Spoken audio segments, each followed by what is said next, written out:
Lawan katanya lupa apa?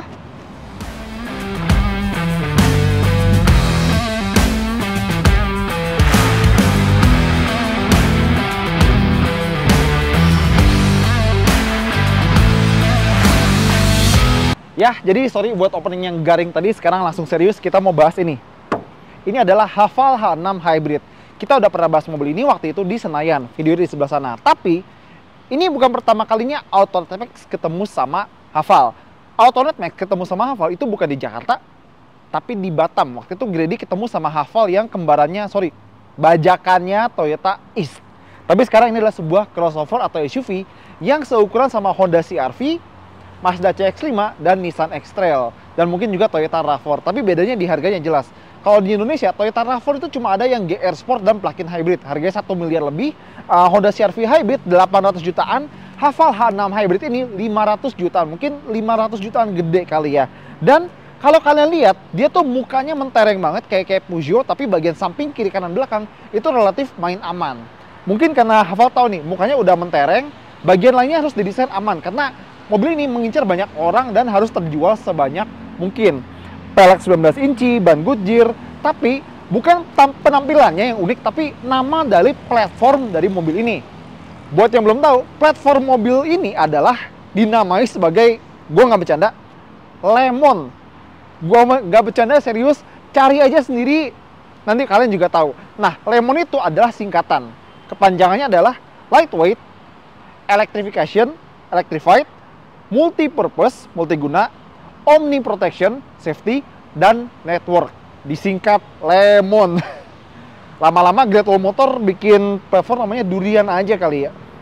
Biasanya kalau kita udah ngebahas mobil Tiongkok atau mobil China gitu, kita bisa ekspektasi bahwa mereka itu fully loaded, full feature, dan mobil ini bukan pengecualian. ADAS ada, lengkap pakai sistem kamera, radar, dan sensor parkir yang depan belakang banyak. Bahkan dia punya kamera 360 derajat yang ada mode transparan. Jadi kalau kita aktifin, seolah-olah mobil di layar itu transparan. Jadi kasarnya kita bisa lihat kolong mobil kayak gimana. Tapi ada tapinya. Misalnya nih ya, kayak misalnya Chery, dia kamera 360-nya itu bisa aktif di kecepatan di bawah 20 km per jam. Ini cuma bisa aktif di bawah kecepatan sekitar 15 km per jam ke bawah. Seperti itu. Nah, dia punya smart entry di sisi kanan dan kiri. Di penumpang juga bisa. Jadi, kita bisa lock dari sini, atau juga bisa buka dari penumpangnya. Nih. Tapi dia cuma bisa di depan doang ya, kita kunci dulu. Jadi, kalau kita nge-grab belakang, itu nggak ada smart entry-nya. Kita lanjut ke belakang, karena ada hal yang pengen gue kasih tunjuk ke kalian. Ya, jadi gue pengen bahas soal bukaan bagasinya. Kenapa? Karena ada beberapa hal yang mungkin penting jadi catatan. Pertama, lihat bagian belakangnya didominasi lampu LED yang lebar banget ya. Tren desain zaman sekarang. Logo Haval gede, H6 Hybrid, dan samping kanan ada logo GWM, Great Wall Motors, induknya Haval. Nah, soal buka bagasinya kan kita bisa macam-macam ya. Ada tombol di sini dan ada juga tombol di kuncinya. Tapi ini kan nggak ada tulisan apa-apa ya. Kita pencet sekali, nggak ngebuka. Ditahan juga nggak ngebuka. Ternyata caranya adalah tekan 2 kali, tep. Sebenarnya gue nggak apa-apa, tapi paling nggak tolonglah mungkin kasih tulisan X2 atau 2 kali gitu di tombolnya. Maksudnya biar jelas gitu kan. Kecil tapi input buat hafal gitu kan. Nah, buat nutupnya di sini, dan tenang aja, dia udah ada sensor anti jepit. Jadi contohnya misalnya ada anak kalian gitu ya, amit-amit nutup. Asuransi ada kan, Neng? Asuransi ada kan? Aman. Untung aja. Dan nggak cuma bisa pakai tombol, kita juga bisa nutup pakai kaki di sini nih. Nah, dan kapasitasnya gede sekitar 600 literan. Karena di balik lantai bagasinya kita bisa melihat toolkit dan tire repair kit. Ya, mobil ini nggak punya ban serep, baik itu temporary ataupun full size. Dia cuma ada tire repair kit. Kita buka lagi. Dia ada akinya. Jadi kalau mau jumper bukan dari kap mesin, tapi dari belakang mobil kayak gini. Dan ada baterai buat sistem hybridnya. Ini adalah baterai buatan S-Volt. Nah, jadi gini, misalnya kalau di baterai-baterai mobil hybrid lain, katakanlah Toyota gitu ya, kan Toyota pakai baterai Panasonic. Mobil listrik Honda i pakai baterai Panasonic. Terus Mobil listrik Hyundai Ioniq 5 pakai baterai buatan LG. Mereka adalah perusahaan yang terpisah, ya beberapa terpisah sih, tapi dapatlah intinya. Nah, baterai buatan S-Volt ini, S-Volt adalah spin-off dari GWM. Dengan kata lain, mereka bisa dibilang bikin baterainya sendiri. Dan nggak cuma buat GWM doang atau Haval doang, S-Volt juga bikin baterai buat Stellantis. Itu loh, Jeep, Fiat, Citroen, DS, sama Peugeot. Tadi gue bilang Peugeot ya? Pantesan muka depannya mirip Peugeot. Tapi emang diprotes. Tenang aja, Peugeot udah nggak ada kok prinsipalnya di Indonesia. Si Haval H6 ini kan mobil Tiongkok. Nah, kalau misalnya waktu gue ke China, ke Tiongkok kemarin, gue pelajari kalau mayoritas orang China, orang Tiongkok itu suka legroom belakang atau ruang belakang yang lega. Dan Haval ini lagi-lagi bukan pengecualian. Tinggi gue 178, ruang kepala bagus, dan ruang kaki bagus. Jadi kalau beberapa SUV yang di kelas ini itu cuma bisa enak di depan, di sini di Haval ini depan bisa, belakang bisa. Kayak judul film Warkop. Ya udahlah. Tapi sebenarnya joknya itu nggak gimana-gimana empuk, masih agak sedikit gimana ya di bahan kulitnya. Sama sandarannya agak kurang rebah, cuma bisa rebah dikit lagi. Pasti enak banget buat relax. Dia ada armrest, ada cup holder, dan ada ventilasi AC, tapi penumpang belakang tidak bisa mengendalikan AC untuk mereka sendiri. Harus pasrah sama settingan yang depan. Ada 2 port USB, tapi di sekujur mobil ini USB-nya USB A semua, belum ada USB Type-C. Lampu individual buat masing-masing penumpang kiri sama kanan, 3 headrest, bagus. Dan dia punya lantai rata, jadi kalau pengen bawa orang di tengah, itu masih relatif enak. Cuma mobil ini di bagian belakang beberapa bahan itu dikurangin. Contoh, door trim plastik, terus speakernya ini nggak ada finishing silver kayak di depan. Bahkan speaker di bagian belakang juga kurang gitu dari segi finishing. Tapi untuk space, ya ini bisa dikatakan no debat luasnya. Jadi kalau misal pengen sebuah SUV atau crossover kepala 5 yang enak buat bawa orang di belakang, cobain ini dulu. Ya, ke depan. Ya, jadi seperti yang gue bilang tadi, di depan lebih bagus daripada di belakang. Karena, nih, door trim empuk, ada jahit-jahitan, dan speakernya biarpun bukan yang kayak metal beneran, tapi dia ada finishing silver yang boleh juga. Meskipun kalau kita udah ke bawah, speakernya nggak gimana-gimana banget, plus meskipun di atas bagus-bagus, ke bawah kita udah menemukan plastik keras. Dan black piano di sini, aksen piano di sini sangat mudah scratch, meskipun masih baru kayak gini ya. Tapi itulah kekurangan dari piano black. Tapi selebihnya cukup oke, dan gue suka aksen rose gold di setir, pintu, sama di dashboard. Tapi entah kenapa ya, sepenglihatan gue, di bagian sini dekat instrumen cluster itu potongannya agak sedikit kasar. Tapi mungkin di sini doang ya, atau harapannya sih di mobil ini doang. Oke, lanjut. Posisi nyetir ergonomis, cukup oke buat ukuran mobil China gitu ya. Dan setir bisa naik turun, maju mundur. Dan kedua jok depan udah elektrik. Biarpun nggak ada memori, tapi udah elektrik buat driver dan passenger. Bahkan buat penumpang depan, misalnya nih ya, ada penumpang yang duduk di belakang terus minta jok depan dimajuin, ada tombol di sini buat geser-geser jok penumpang depan. Ini udah kayak di mobil-mobil Hyundai dan juga Honda Accord. Bagus. Dan kita lihat atapnya tuh bukan sekedar atap kaca, tapi dia adalah panoramic sunroof. Jadi nggak cuma covernya yang bisa dibuka, sembari kita nyalain mesin, kacanya juga bisa dibuka. Lagi. Jadi lumayan buat kampanye. Tahun 2029. Terus di bagian bawah sini dia ada transmisi yang puter-puteran kayak model Jaguar, Land Rover, sama DFSK Glora. Rem parkir elektronik, dan dia ada brake hold, cup holder di sini, plus ada laci yang lumayan di sini. Sayangnya dia nggak dilapis kain dan nggak ada chillernya, tapi oke lah.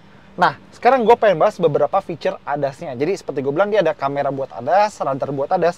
Karena mobil ini punya ADAS yang sangat lengkap. Pertama, adaptive cruise control standar di mobil ini. Dan nggak cuma itu, dia udah bisa low speed follow, alias bisa dipakai macet-macetan. Ini enak nih, misalnya kalian kena macet di sekitaran Tebet, Kuningan, Gatsu, manalah, tinggal aktifin cruise controlnya, adaptifnya, dan pakai feature low speed follow-nya. Dan udah lebih santai daripada macet-macetan pada umumnya. Dan nggak cuma itu, dia punya sistem lane keeping assist itu yang sangat fleksibel. Maksud gue gini, beberapa mobil itu cuma bisa ngasih lane departure atau lane ini ya, kalau misalnya kita keluar garis cuma ngasih warning, tapi dia nggak benar-benar jaga kita di tengah-tengah garis. Ini dia bisa dua-duanya. Dia bisa ngasih warning, bisa ngasih feedback, dan bisa juga jaga kita biar di tengah-tengah garis. Mobil lain biasanya cuma salah satunya, ini bisa semuanya. Jadi benar-benar fleksibel. Dia memanfaatkan fitur ADAS-nya dengan sangat baik. Dan nggak cuma itu, ada yang lebih jauh lagi. Dia ada door warning atau door open warning gitu ya. Jadi misal, kita berhenti di trotoar, kita pengen buka pintu yang katakanlah kiri atau kanan gitu. Misalnya, ada ya orang naik sepeda atau motor itu mau ngelewatin kita, dia bakal ngasih warning dan ngunci pintunya sebentar, biar kita nggak buka pintu terus dihajar sama ya pakai sepeda atau motor dan jadi viral di sosmed. Itu feature yang sebenarnya banyak di mobil-mobil Eropa, karena kan kalau di Inggris misalnya, Inggris bukan Uni Eropa lagi ya. Pokoknya gitulah. Jadi ini fitur yang dulu udah ada, tapi harapannya sih makin bisa banyak ke banyak mobil gitu. Bagus. Nah, lanjut lagi soal beberapa feature mobil ini, kan seperti beberapa mobil modern dia punya drive mode. Kalau kita lihat dia ada kayak Eco, normal, sport, sama snow. Snow jelas nggak akan dipakai ya, tapi entah kenapa di mobil ini, kalau kita masuk ke mode sport, hazardnya nyala 3 kali. Nggak tahu kenapa. Sebenarnya bisa dimatiin, ada settingannya, tapi begitu kita matiin mobil, keluar, kita masuk lagi, nyalain lagi, settingannya balik lagi kayak gitu, nyala 3 kali begitu masuk mode sport. Buat apa? Buat apa gitu. Dan oh ya, dia juga punya sistem personal assistant. Jadi kita tinggal bilang, "Hai Hafal, ฉันฟังอยู่ bahasa Thailand." Ya karena mungkin mobil ini masih spek Thailand dan harusnya sih mobil ini bakal dirakit lokal di tahun 2024 ini. Kita lihat aja. Tapi ada beberapa fitur yang gue pengen kasih lihat. Misalnya di settingan vehicle nih ya, kita lihat di settingan kendaraan, dia ada DST. Itu singkatan dari Dynamic Steering Torque. Jujur gue nggak ngerti buat apa. Bahkan dia ada mode buat ngatur seberapa ringan atau berat setirnya. Ini kayak feature di Kia Carens waktu gue pertama kali masuk Auto Max dan nggak kepake sih asli. Sumpah nggak kepake. Nah, si Hafal H6 ini dia punya ambient light warna merah. Jadi ntar kalau malam ya, dia bakal kelihatan di sini sama di pintu depan. Tapi nggak ada di pintu belakang. Jadi makanya gue bilang di depan lebih bagus daripada di belakang, biarpun belakangnya lega. Nah, anehnya adalah kita nggak bisa ngatur mau warna apa. Jadi misalnya kita suka pengen warna biru, ungu, hijau gitu-gitu. Nggak bisa. Pilihannya cuma warna merah doang atau matiin sekalian. Jujur pilihannya agak aneh. Kenapa harus merah doang? Ya udahlah. Sama ada keanehan lagi adalah kalau misalnya supir itu kan kalau pengen ngatur volume gampang, ada tombol di sini. Nah, penumpang pengen ngatur volume gimana? Insting pertama adalah nyari puter-puteran. Nggak ada. Nyari tombol. Nggak ada juga. Ternyata itu harus drop down dari sini nih. Kita nyalain bentar lagi. Harus drop down dari bagian atas sini buat mainin volumenya. Buat gede kecilin volume, aduh, agak-agak aneh. Nah, untuk fitur-fitur kenyamanan, tadi kan kita udah bilang ada jok elektrik, terus speakernya di mobil ini ada 8, meskipun kalau boleh jujur, suaranya sih biasa-biasa aja ya. Tapi keunikan dari mobil ini adalah, kalau kita sen kanan atau kiri, itu arah datang suara itu berbeda. Kalau kita sen kanan, BTW sennya di kiri ya, suara tik-tuk-tik-tukin dari speaker sebelah kanan. Kalau sen kiri, suaranya datang dari sebelah kiri. Mungkin agak susah buat menyampaikan di kamera dan mikrofon, tapi pegang kata-kata gue. Misalnya kalian cobain mobil ini, coba deh cari ruangan yang sepi biar dengerinnya tuh lebih maksimal. Sen kiri datang dari kiri, sen kanan suaranya datang dari kanan, seperti itu. Dan dia punya jok pendingin tanpa pemanas. Kayaknya dia tahu nih karakteristik suhu di Indonesia, khususnya kayak Jakarta, Semarang, dan Surabaya. Jadi kalau misalnya panas gitu ya, nyalain aja jok pendinginnya auto adem. Woo! Nah, untuk head unitnya sendiri, sistem infotainmentnya, yang gue suka di sini adalah dia pakai icon-icon yang kayaknya tuh benar-benar dedicated untuk dibikin jadi sistem infotainment mobil. Bukan kayak UI HP dipaksain masuk head unit mobil. Ini bagus, cuma untuk penggunaannya sendiri masih sedikit kurang intuitif gitu ya. Ngapain sih? Balik. Nah, penggunaan sendiri masih agak sedikit kurang intuitif, tapi ini merupakan step up dari beberapa brand China lainnya. Bahkan gue lebih suka icon di sini daripada icon-icon di Chery. Masih untuk urusan kenyamanan ya, terutama soal parkir, mobil ini punya teknologi parkir sendiri ya. Jadi kita pernah coba di Senayan dan gue udah coba sendiri, ternyata dia parkirnya lumayan rapi dan cautious gitu ya. Jadi dia waspada ada orang nyelonong atau enggak, ada mobil atau gimana gitu. Dia cukup waspada. Dan bahkan dia punya feature yang kayak di BMW. Jadi dia punya reversing assistant. Jadi katakanlah kita masuk gang terus nemu jalan buntu, kita tinggal aktifin fitur reversing guide-nya gitu. Dia bisa balik sendiri, balik arah, ngikutin jalan yang udah dilewatin. Ini fitur yang gue nggak nyangka akan menyebar secepat ini. Dari tadinya di mobil miliaran, sekarang udah di mobil ratusan juta. Ini bagus. Masih soal layar tengah di sini, dia bisa Apple CarPlay dan Android Auto. Bisa pakai kabel, bisa tanpa kabel. Itu bagus. Yang kurang bagus adalah hampir semua settingan AC itu masuk di sini. Baik tadi jok pendingin yang gue bilang, terus buat ngatur suhu, arah hembusan, kecepatan kipas, segala macam. Aduh, itu agak-agak merepotkan sih. Apalagi kalau buat supir, ngaturnya begini-begini. Itu agak merepotkan. Nah, balik ke soal mobil ini, si Haval 6, dia adalah sebuah hybrid. Dan yang gue senang dari mobil hybrid ini adalah dia nyala, mobilnya sekarang nyala, dan kita bisa nyalain AC tanpa menyalakan mesin bensinnya.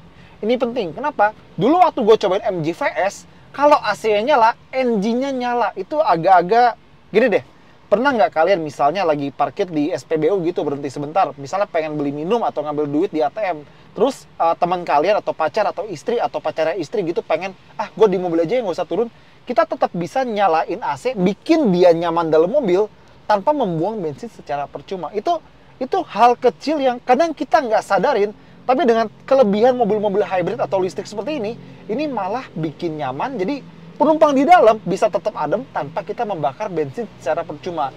Itu hal yang gue suka dari mobil hybrid, plug-in hybrid, dan elektrik. Itu tidak mungkin dilakukan oleh mobil bermesin bakar biasa. Dan ada tambahan lagi, dia punya mode one pedal driving kayak mobil listrik murni. Gue nggak expect ini dari sebuah mobil hybrid. Kenapa? Biasanya mobil hybrid ya nggak begitu peduli soal one pedal driving gitu. Tapi kalau misalnya Nissan Kicks lainnya, jadi dia bisa bertingkah kayak mobil biasa. Jadi kita lepas pedal gas, dia bakal meluncur kayak mobil biasa. Tapi kalau kita aktifin one pedal driving, kalau kita lepas gas, dia bisa pelan sampai berhenti sempurna. Fleksibel, terserah preferensi kita. Bagus.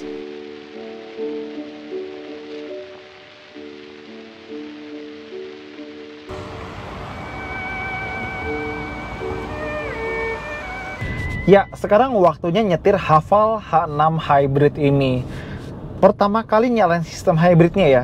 Seperti biasa mobil hybrid, kalau kita nyalain, yang nyala adalah sistem listriknya dulu. Bensinnya belakangan kalau misalnya udah butuh tenaga atau torsi ekstra. Dan mobil ini sebenarnya speknya cukup overkill. Biasa kan mobil cuma pakai mesin 1500 cc atau 2000 cc NA, baru dikasih hybrid. Ini pakai mesin 1500 cc 4 silinder turbo, dikasih hybrid. Jadi speknya agak-agak overkill. Nah, tenaga dari mesin turbonya sendiri itu lumayan, sekitar 140-an tenaga kuda. Antara 140-150 tenaga kuda dan torsinya 230 Nm. Nah, motor listriknya itu punya tenaga sekitar 134 tenaga kudaannya kalau nggak salah, dan torsinya 300 Nm. Digabung jadi gede, sekitar 240 tenaga kuda dan sekitar 530 Nm. Itu kalau kata GWM ya, kata Haval. Tapi kan biasanya kalau mobil hybrid itu torsi antara motor listrik sama torsi mesin bensin kan keluarnya nggak barengan. Jadi nggak bisa digabung kayak misalnya 230 tambah 300 sama dengan 530. Sebenarnya kayak gitu nggak bisa. Jadi ya anggap aja torsinya di atas 300 Nm lah. Karena baik lagi, mesin listrik sama mesin bensin itu output torsi itu tidak dalam waktu bersamaan. Tapi satu hal yang pasti adalah sistem hybridnya halus. Transisi dari tenaga listrik ke bensin itu benar-benar seamless dan nggak berasa. Dan sebagaimana sistem hybrid yang baik, kalau di dalam kota kayak gini, dia memprioritaskan penggunaan motor listrik dan baterainya. Gue udah coba sejauh apa atau sekencang apa kita bisa jalan pakai tenaga listriknya aja. Itu blind spot. Sejauh atau sekencang apa kita bisa jalan pakai tenaga listrik, ternyata bisa sampai sekitar 60 km per jam. Ya, dia bisa jalan pakai motornya aja, pakai motor listrik aja, sejauh 60 atau sekencang 60 km per jam. Ini mungkin agak di bawah Toyota Yaris Cross yang bisa sampai 90 km per jam, tapi itu udah cukup baik. Beneran. Bisa EV mode sampai 60 km per jam itu bukan sesuatu yang patut diremehkan. Dan ini nih, yang gue seneng dari mobil ini adalah dia bener-bener pengen jadi hybrid yang serius. Dalam artian dia pakai transmisi DHT, Dedicated Hybrid Transmission. Karena kalau Haval H6 yang biasa, dia pakai transmisi 7 percepatan kopling ganda. Yang hybrid enggak, dia pakai transmisi DHT 2 speed. Iya, cuma 2 gigi. Katanya sih 1 gigi buat kecepatan rendah, 1 gigi buat kecepatan tinggi. Sayangnya gue nggak bisa cari informasi lebih lanjut soal DHT-nya Haval ini, tapi kayaknya transmisi ini yang memungkinkan dia bisa pakai one pedal driving kayak mobil listrik. Karena kalau kita pakai transmisi konvensional kayak biasa, mustahil dia bisa one pedal driving. Jadi ini benar-benar powertrain yang sudah dipikirkan sejak awal pengen bikin mobil ini. Ini bagus. Dan tadi kita bicara sejenak soal torsi ya, karena mobil ini punya torsi yang badak, jadi kalau digas weh, ini kenceng, ini kenceng. Ini mobil kenceng. Cuma hati-hati kalau misalnya kita bejek dari kecepatan terendah atau dari stasioner ya, dari berhenti sempurna kita bejek, hati-hati sama torque setirnya karena dia punya torsi yang gede dan dia cuma penggerak roda depan. Andai mobil ini AWD, mungkin gejala torque setirnya sedikit akan berkurang. Tapi ada satu hal lucu dari mobil ini. Jadi kan biasanya mobil kayak gini nggak terlalu mikirin soal hal-hal yang bersifat gimmick performance. Tapi mobil ini punya launch control. Dia punya launch control. Udah kayak Audi RS6, kayak BMW M3, kayak C43 AMG, C63 AMG gitu-gitu. Mobil hybrid ini punya launch control. Jadi cara nyalainnya adalah kalau pengen pakai launch control, entah apa alasannya, masuk mode sport, transmisi di D, terus matiin stability controlnya, terus injek rem, injek gas. Ntar ada tulisan launch control aktif. Buat apa launch control di crossover keluarga yang tidak berorientasi kepada performance? Ya tapi dia punya. Gila nih, mobil gila. Oke, tapi kalau misalnya kalian tidak tertarik pada performa, kalau kalian beli hybrid mungkin tertarik sama seberapa irit mobil ini. Jadi rekor gue pakai mobil ini, gue udah pakai sekitar 2-3 hari. Biasa ya pulang balik Jakarta Bogor gitu-gitu. Dan rekor gue itu berkisar di antara 10-18 km per liter. Tapi rata-rata gue dapat sekitar 15-16. Dan rekor paling balik gue adalah sekitar 17 atau 18 km per liter. Itu angka yang jujur tidak gue expect dari mesin atau engine dari mobil Tiongkok. Karena sejauh gue nyobain mobil Tiongkok, antara bensinnya irit tapi lemot, atau kenceng tapi bensinnya ngocor. Nah ini cukup balance antara performa sama iritnya. Bahkan mungkin bisa bersaing dengan hybrid-hybrid Jepang.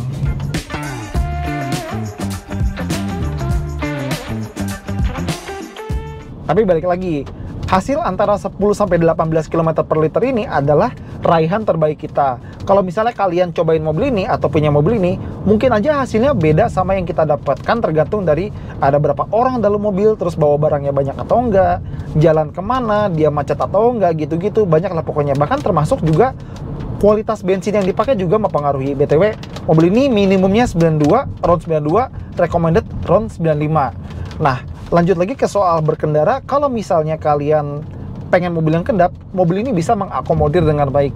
Kekedapannya cukup bagus, peredaman suara dari depan, dari samping itu cukup oke. Paling kalau misalnya dari kecepatan di atas 70 atau 80 itu suara-suara kolong mulai masuk, tapi masih batas minim dan bisa kita cover dengan suara audionya. Meskipun suara audionya biasa aja buat mobil kayak gini, tapi udah cukup baik buat kenyamanan sehari-hari. Nah, kalau misalnya bicara blind spot, ini pilar A-nya sayangnya agak terlalu tebal, jadi kalau pengen ngelihat kayak pertigaan atau perempatan itu waspada sama pilar A, jadi agak sedikit kehalang.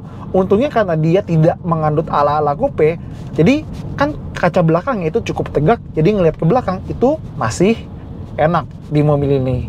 Kalau soal bantingannya gimana? Sebenarnya mobil ini punya setup suspensi yang tergolong nyaman gitu ya. Cuma kalau misalnya kita ketemu misalnya nih ya jalan yang berlubang, terus jalan paving block yang gak rata, atau mungkin gundukan-gundukan gede gitu, kadang-kadang mobil ini bisa kerasa agak deg gitu.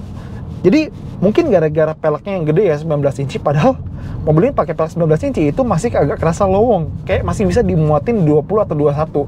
Cuma balik lagi, pakai pelek 19 inci aja kadang-kadang dia udah deg kalau ketemu jalan-jalan yang berlubang atau nggak rata kayak gitu. Tapi kalau buat overall sebenarnya mobil ini punya bantingan yang nyaman, tapi bukan yang paling halus di kelasnya, tapi juga jauh dari kata buruk. Kalau soal pengendalian gimana? Ini adalah mobil yang didesain biar gampang dikendalikan. Jadi pertama, setirnya super enteng. Mau kita ubah-ubah drive mode, mau kita mainin mode setirnya, dia tetap enteng banget. Bahkan di tol masih berasa enteng. Bahkan nih ya, kalau misalnya kita bejek mobil ini terus kita belok paksa, ini setir masih enteng dan sama sekali tidak menginspire rasa percaya diri pas kita tekuk mobil ini. Bahkan kalau kita belokin mobil ini pun kerasa kalau misalnya ini adalah mobil yang cukup limbung, terutama kalau kita belokin secara agresif. Ini mobil memang easy to drive, bukan buat apa spirited driving gitu-gitu, bukan. Kayak gue bilang di awal, dia punya ADAS yang bagus. Pertama, adaptive cruise controlnya dulu. Dia bisa jaga jarak aman dengan mobil depan, terus akselerasi dan deselerasinya itu halus. Dan dia juga bisa dipakai macet-macetan karena dia punya traffic jam control, atau misalnya dia bilang low speed follow gitu ya. Jadi bisa dipakai macet-macetan, cocok buat yang suka kalau di jam kerja, entah berangkat atau pulang, pasti kena macet. Ini cocok. Terus lane centering assist-nya juga bagus, karena kadang-kadang kalau beberapa mobil, terutama yang basicnya setir kiri ya, kadang-kadang tuh dia tuh suka, biarpun katanya ini udah center, tapi agak mencong ke kiri atau ke kanan. Ini dia pas di tengah-tengah, jadi kayaknya kalibrasi buat baca markanya itu udah disesuaikan sama setir kanan, jadi dia bisa pas di tengah-tengah. Itu bagus juga. Itu kecil, tapi itu buktiin kalau misalnya mereka serius kalibrasi ADAS-nya ini, lane centering ini buat setir kanan. Oke, sekarang kita mau cobain reversing assistant atau reversing guide dari Haval H6 ini. Jadi pertama misalnya kita jalan dulu biasa aja nih ya. Kita jalan, itu di depan ada obstacle kayak batu gitu ya. Kita belokin ke sebelah kanan, kiri, terus misalnya berhenti di sini. Anggaplah kita ketemu jalan buntu nih ya, terus kita pengen mundur, tapi kita nggak tahu belokin setirnya gimana. Kita aktifin reversing trackingnya, shift into reverse, udah, release the brake. Oke, nih gua nggak pakai tangan ya, harusnya sih dia ingat beloknya di mana. Belok belok, dia masih ingat jalannya, dia ingat 50 meter ke belakang ya. Nih lepas tangan, tapi memang speednya pelan ya, cuma sampai sekitar 5-6 km per jam aja. Bener-bener sistem ini cautious, dia waspada sama sekitarnya, tapi tetap kita juga harus lihat-lihat sekeliling. Lagi-lagi ini fitur yang dulu tuh gue temuin di BMW dan yang harganya miliaran, dan sekarang turun ke mobil yang harganya 590 jutaan, hampir 600 juta. Teknologi memang berkembang secepat itu. Masih tidak megang setir. Kita lihat dia bisa mundur sampai mana. Nih mundur lagi, belok lagi. Masih nggak megang tangan. Sorry, nggak megang setir maksudnya. Nggak megang setir, tidak megang setir, tidak megang. Dia inget. Dia inget dong. Oke, gue impressed. Sistemnya belum kelar, tapi gue impressed sama sistemnya. Ini gila sih. Jadi kalau misalnya kalian suka nyari alamat atau mungkin lagi mudik gitu, kayak jalannya sebelah sini nggak sih, sebelah sini nggak sih, terus kalau nemu jalan buntu, keluarnya gampang pakai si Haval H6 Hybrid ini. 2 meter lagi, 1 meter lagi, 5, 4, 3, 2, 1. Dia mundur 50 meter ke belakang tanpa kita bantu sama sekali. Gue suka sistem ini.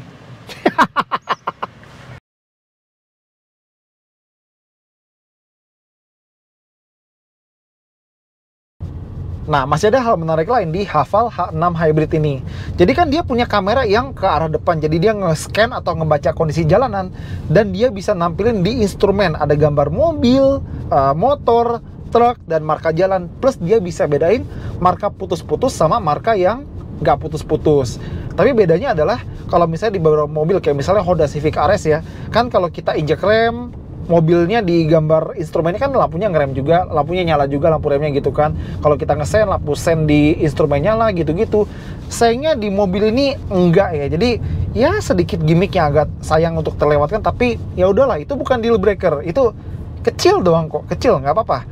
Dan gue suka panel instrumennya ya, meskipun dia kecil tapi informasinya bener-bener cukupan. Ada speedo, terus meteran energi di sebelah kanannya gitu-gitu. Cuma emang dia tidak se-configurable itu. Kita nggak bisa naruh peta di tengah atau apa-apa. Tapi palingnya selama resolusinya tajam dan informasinya cukup lengkap, gue cukup puas dengan instrumennya. Apalagi dia punya head-up display. Ya, jadi sebenarnya kalau nyetir si Haval H6 ini sesuai ekspektasi kita aja terhadap sebuah crossover China atau Tiongkok seharga 590 jutaan. Nyetirnya gampang, kedapnya dapet, kabinnya lega, mudah dikendarai. Tapi justru gue cukup terkejut dalam arti positif ya terhadap sistem hybridnya. Dia benar-benar tahu hybrid yang efisien buat penggunaan orang normal itu kayak gimana. Jadi kecepatan rendah dalam kota dia mengutamakan tenaga listrik biar hemat energi. Tapi begitu kecepatan mulai tinggi, katakanlah di tol atau misalnya di jalur luar kota, dia baru mengutamakan sistem bensinnya atau mesin bensinnya biar tenaganya dapat dan mobil ini tidak kehilangan tarikan. Ini bagus, transisinya halus, dan masih bisa dapat sekitar 16, 17, 18 km per liter. Gue akui beberapa mobil Jepang, hybrid Jepang kayak misalnya hybridnya Toyota atau Honda atau mungkin Nissan gitu ya, masih bisa di atas mobil ini konsumsi bensinnya bisa dapat 20 km per liter dengan gampang. Tapi ingat, mobil ini kayak udah dapat selaknya, udah tahu hybrid yang baik tuh kayak gimana buat sebagian besar orang. Dia udah nemu selaknya. Bayangin kalau diasah lagi, disempurnakan lagi, bakal kayak gimana hybrid dari Haval ini. Kita lihat aja ke depannya kayak gimana. Nah, selain bisa one pedal driving, dia punya juga regenerative braking yang bisa ngisi daya baterai lagi. Jadi motor listriknya itu bekerja terbalik dan mengisi daya listrik ke baterainya. Dan kita bisa atur kekuatan regennya. Tapi bahkan di settingan yang paling high pun gue bilang kekuatan regennya itu pas gitu. Jadi kalau misalnya di beberapa mobil hybrid atau listrik murni gitu kan, kadang kalau kita setting ke regenerative braking terkuat kadang-kadang bisa bikin mabok ya. Ini enggak, ini masih pas. Jadi kita dapat efek atau efisiensi dari regenerative braking, tapi kita nggak berasa mabuk atau mual di sini. Mereka pinter juga nakarnya. Oke, sekarang kita pengen cobain sistem parkir otomatis si Haval H6 ini. Jadi caranya sih gampang, kita buka dulu ya kamera 360 derajatnya di sini, tombol ini. Terus ada pilihan auto parking, kita klik. Kita jalan pelan-pelan buat nge-scan ada nggak tempat parkir di sekitar sini. Kita udah jalan di sekitar sini, kita lihat ada nggak ya? Harusnya ada. Ini depan nih, di antara Fortuner sama Ford Focus, harusnya muat nih. Bisa nggak ya? Harusnya bisa nih. Oke nggak nih? Harusnya iya. Oke, dia nemu. Jadi pertama, kita berhenti dulu. Kita pilih spot parkirnya. Oke, gue lepas tangan nih ya. Gue biarin mobilnya yang parkir sendiri. Udah lama nih nggak ngetes mobil yang bisa parkir sendiri ya. Mundur. Kita perhatiin sekeliling. Sekitar aman. Aman. Ini terlalu deket nggak nih? Enggak, aman. Oke. Dia berhenti, maju, belok kanan, iya,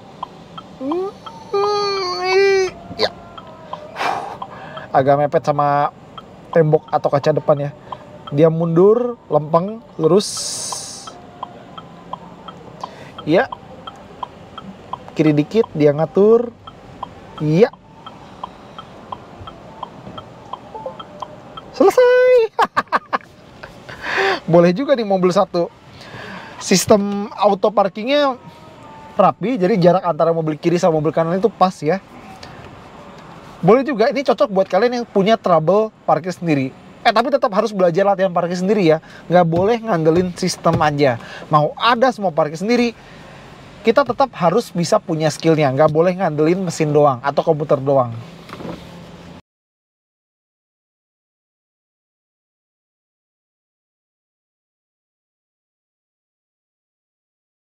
Oke, jadi gimana Haval H6 Hybrid ini? Pertama, kalau kita bicara feature, gak usah ragu lagi sama mobil Tiongkok. Pasti dikasih banyak. ADAS, lengkap. Feature kenyamanan, sebut. Jok elektrik, auto climate control, dual zone climate control, terus Apple CarPlay, Android Auto, power tailgate. Bahkan dia bisa parkir sendiri dan punya reversing assistant kayak merek Jerman. Kurang lengkap apa coba? Dan kalau misalnya nyetir, ini adalah mobil yang relax buat dikendarain. Dia nggak akan ngasih kita kayak, wih pede banget nih mobil diajak kelok-kelok. Ini bukan mobil seperti itu, ini mobil yang relax buat dikendarain. Tapi justru kita impress sama sistem hybridnya. Gini, kalau kita nyobain mobil Tiongkok, kita selalu skeptis sama mesinnya. Antara boros tapi tenaganya kenceng, atau irit tapi nggak ada tenaganya. Mobil Tiongkok rata-rata begitu ini lain. Gue tahu ini hybrid, tapi ternyata hybridnya halus dan bekerja dengan sesuai yang kita perkirakan. Dalam kota mengutamakan tenaga listrik, makanya irit. Luar kota transisi ke bensinnya itu halus, seamless, nggak berasa. Teknologi hybrid dan dedicated hybrid transmisinya benar-benar ngebantu kehalusan mobil ini. Meskipun kalau bicara bantingan gitu-gitu, dia bukan yang paling halus di kelasnya, tapi tetap catat, dia termasuk lega. Lega buat orang, lega juga buat barang. Tapi ingat, brandingnya mungkin perlu ditingkatin lagi. Sama kalau misalnya kita bicara power, hati-hati kalau bejek mobil ini. Oke, jadi sebenarnya ini adalah mobil yang cukup menarik. Kita lihat masa depan Haval ini gimana di Indonesia. Oke, itu aja dari kita. Thank you banget udah nonton. Jangan lupa jempolnya, komentar, dan subscribe.